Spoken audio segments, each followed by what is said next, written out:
दिनेश मिश्र जी, हमारे दोनों यहाँ के लोकप्रिय विधायक आदरणीय प्रेम जी और आदरणीय विनय जी और हमारे संगठन के सभी साथियों,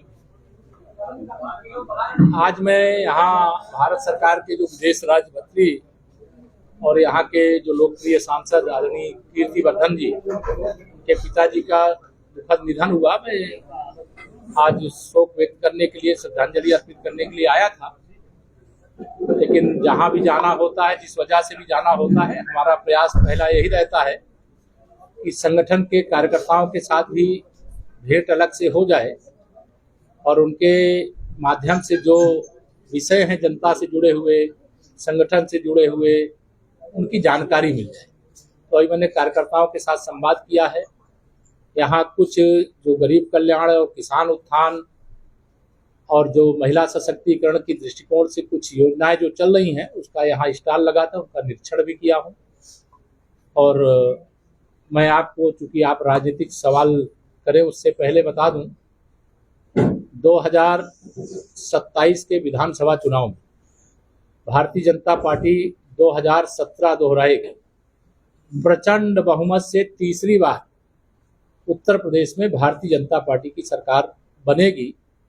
सपा, बसपा, कांग्रेस, ये तीनों एक साथ मिलकर लड़े, चाहे अलग अलग लड़े, इनका हश्र वही होगा जो 2017 के विधानसभा चुनाव में हुआ था।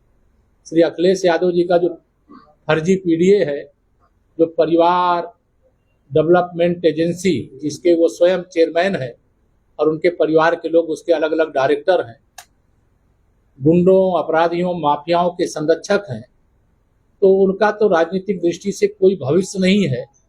2022 के विधानसभा चुनाव में समाजवादी पार्टी स्वर्गीय मुलायम सिंह यादव जी के जाने के बाद अपना सर्वोच्च प्राप्त कर चुकी है। वो 100 के आसपास सीटें उस समय पाई थी और 2017 में 47 सीटों पर सिमट गई थी। हमारी कोशिश होगी कि 2027 में ये 47 का आंकड़ा भी न छू पावे। ऐसा हमें विश्वास है कि कुछ जनता भाजपा के साथ है। 2024 के लोकसभा चुनाव में दुष्प्रचार का सहारा लिया सपा ने, कांग्रेस के गठबंधन ने।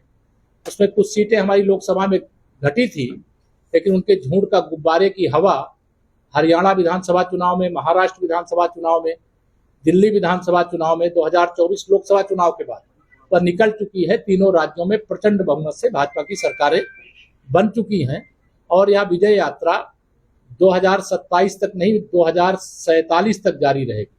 सपा, बसपा, कांग्रेस के लिए सत्ता के दरवाजे देश और प्रदेश में 2047 तक बंद हैं।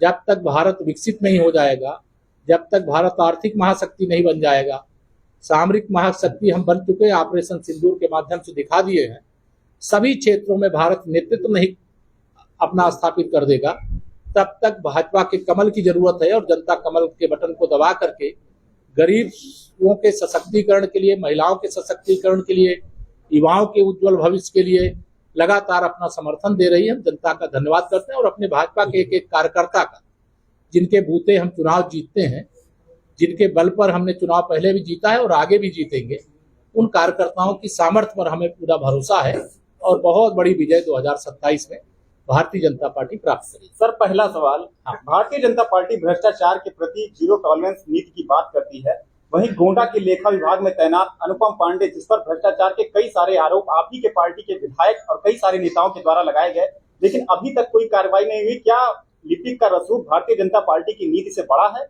देखिए, कोई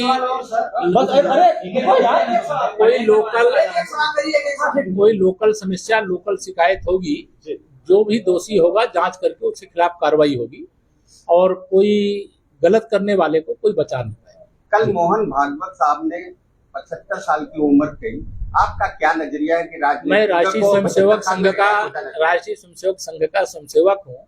परम पूज्य सरसंघ चालक जी के किसी बयान पे टिप्पणी करने का ना तो मुझे नैतिक अधिकार है, ना मैं स्वयंसेवक के नाते कोई उस पर टिप्पणी कर सकता हूं। लेकिन यह जरूर बता दूं कि माननीय प्रधानमंत्री नरेंद्र मोदी जी के नेतृत्व में भारतीय जनता पार्टी की विजय यात्रा जारी रहेगी।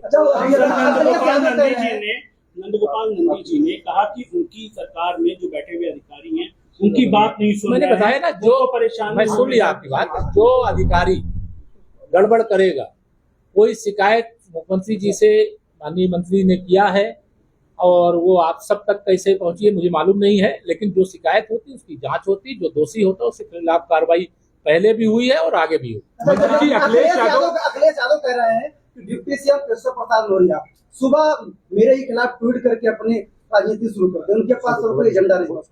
श्री अखिलेश यादव जी को मुझसे बहुत डर लगा करता है। उनको लगा करता है कि ओबीसी के नाम पे, मैं तो उत्तर प्रदेश के 25 करोड़ जनता का सेवक हूँ, उप मुख्यमंत्री के रूप में लगातार 8 वर्ष पूरा करके 9वां वर्ष चल रहा है, लेकिन उनको फर्जी पीडीए की बात तो करते हैं, लेकिन पिछड़े वर्ग का कोई नेता उनको बर्दाश्त नहीं होता है। मैं एक गरीब के घर में पैदा हुआ हूँ, किसान के घर में पैदा हुआ हूँ, एक पिछड़ी जाति के एक सामान्य कार्यकर्ता के रूप में मैं यहाँ तक की यात्रा किया हूँ। तो श्री अखिलेश यादव जी अहंकारी स्वभाव के हैं, और जब इतिहास के पन्ने खोलेंगे और उनकी भाषा को सुनेंगे तो आपको ध्यान में आएगा कि उनकी मतलब कितनी निम्न स्तरीय भाषा रहती है। हमारा अधिकार है, कोई राजनीतिक दल हमारा प्रतिद्वंदी है और उसके कारनामों को उजागर करना ये हमारी जिम्मेदारी है, और वो हम उजागर करते रहेंगे। श्री अखिलेश यादव जी की फर्जी पीडीए की हवा निकल चुकी है और 2027 में वह अपनी सफाई जाने की तैयारी। सर अखिलेश यादव पे जो कार्रवाई हुई है उसमें विरोधी पार्टियां कह रही हैं कि कांग्रेस का बीजेपी का फ्लोर है, इतना बड़ा साम्राज्य खड़ा कर दिया उसने चांगू बाबा ने। चलिए इतना ही कहा है ना उन्होंने, ये तो नहीं कहा है कि कार्रवाई गलत की गई है। तो इंटेलिजेंस फेल अगर फेल होता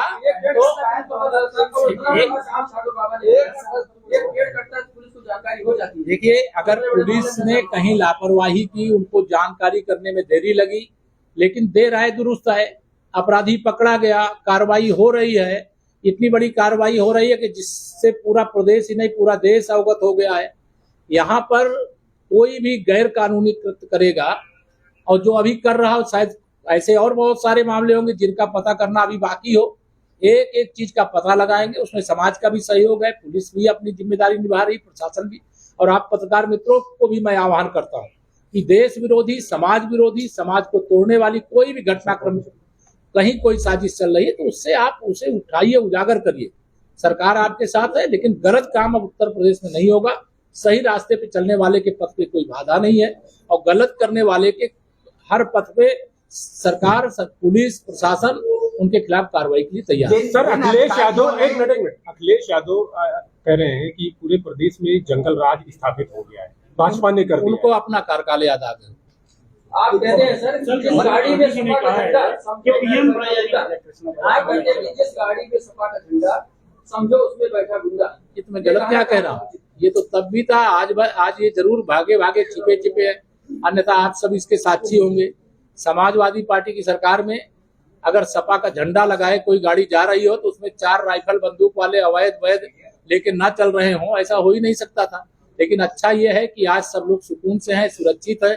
कोई अपराध करता है, शिकायत होती है तो उसके खिलाफ पुलिस कार्रवाई करती है। पहले तो गुंडों, अपराधियों, माफियाओं से पुलिस डरती थी। आज उत्तर प्रदेश ऐसा है जहां पुलिस से जिनको डरना चाहिए उनको डरना पड़ता है। आखिर क्या वजह है कि मंत्रियों की अधिकारी नहीं सुन रहे हैं, लेटरबाजी करनी? जो नहीं सुनेगा कार्रवाई करेंगे सरकार। 3 साल से लगातार शिकायत की जा रही है, फिर भी अभी तक कोई कार्रवाई नहीं। मैंने कहा जांच पूरी होने के बाद कार्रवाई जरूर। एक व्यक्ति सवाल करो, कितने सवाल करो?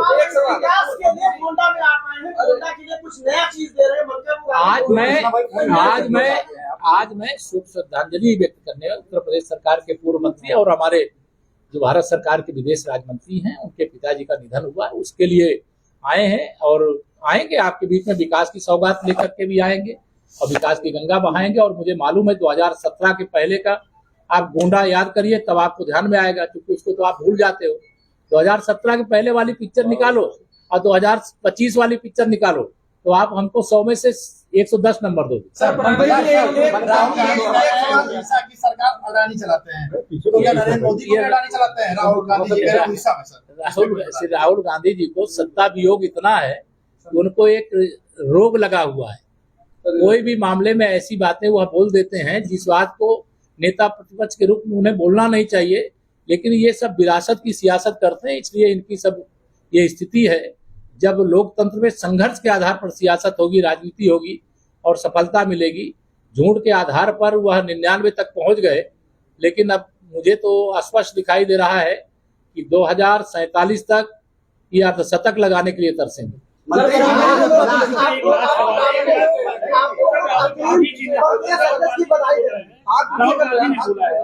कि जो पीएम किसान हुआ है नहीं बीमा योजना, उसका पैसा किसानों से लेकर के और बैंकों से लेकर के पूंजीपतियों को दिया जा रहा है। किसानों को ये श्री अखिलेश यादव जी, वो श्री राहुल गांधी जी को अपने पिता श्री राजीव गांधी जी के शासन के समय की याद आ गई होगी, क्योंकि उस समय जब 1 रुपया भेजते थे तो 85 रुपया गांधी परिवार को चढ़ावा चढ़ जाता था। आज अगर 2000 रुपए की किसान सम्मान निधि दिल्ली से हमारे प्रधानमंत्री माननीय मोदी जी भेजते हैं तो पूरा 2000 रुपया जिनके खाते में जाना है जाता। भ्रष्टाचार मुक्त भारत बनाएंगे, कांग्रेस तिल मिलाएगी। जो 1 रुपया में 85 पैसा खा जाते थे तो उनको तो मिर्ची लगेगी और उनको लगनी चाहिए, उनको इससे बख्शा भी नहीं जाएगा। अभी देखते जाइए भारत आगे कैसी प्रगति कर रहा है और कैसा करेगा।